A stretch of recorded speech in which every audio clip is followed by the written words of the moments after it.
తెలంగాణ ఉద్యమం కోసం తెలంగాణ కోసం రాజీనామా చేసి ఎన్నికలలో కొట్లాడుతుంటే కొప్పులేశ్వరన్న సమైక్యాంధ్రవాదుల సంకనాకుట్ట ఆ రోజు కాంగ్రెస్ పార్టీ నుంచి తెలంగాణకు వ్యతిరేకంగా నిలబడ్డటువంటి అడ్లూరు లక్ష్మణ్ కుమార్ నువ్వు ఇవాళ తెలంగాణ ఉద్యమ బిడ్డను పట్టుకొని వస్తావా వెంకటేశ్వర స్వామి ప్రమాణం చేద్దాం, నేను తడిబట్టలతో వస్తానా, ముఖ్యమంత్రి పర్మిషన్ తీసుకుంటా, ఏం మాట్లాడుతున్నారు లక్ష్మణ్ కుమార్ గారు? చేద్దామా ప్రమాణం? ఓకే, నేను అంటలేను.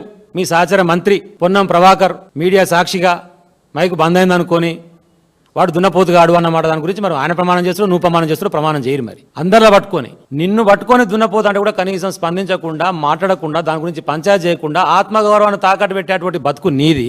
తెలంగాణ ఆత్మగౌరవం కోసం జైళ్ల పాలై కేసులు పెట్టుకొని ఉద్యమకారుల లెక్క నిలబడి తెలంగాణను సాధించి 10 సంవత్సరాలు కేసీఆర్ గారి నాయకత్వంలో హరీష్ రావు గారు కానీ కేటీఆర్ గారు కానీ మంత్రిగా పనిచేస్తూ అత్యద్భుతమైనటువంటి పరిపాలన అందించినటువంటి నాయకులు మా వాళ్ళు. వీళ్ళ మీద నువ్వు మాట్లాడుతున్నావు ప్రమాణం చేద్దామా అని చెప్పి.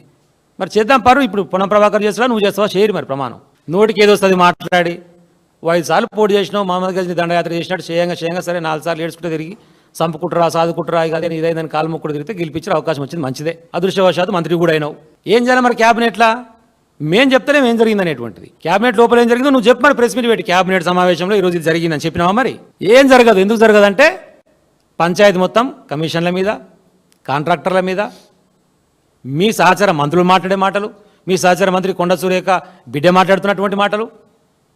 ఆమెనే చెప్పింది కదా ముఖ్యమంత్రి అన్నదమ్ములకు ఎందుకండి గన్మెన్లు, మాకేమి ఇక్కడ గార్డును తీసేసారు మా అమ్మ మంత్రి ఉంటే కూడా, ఏమిటి చేస్తారు వాళ్ళకు దందాలు చేసుకోవడానికి కాకపోతే అని మాట్లాడిన మాట వాస్తవం కాదా?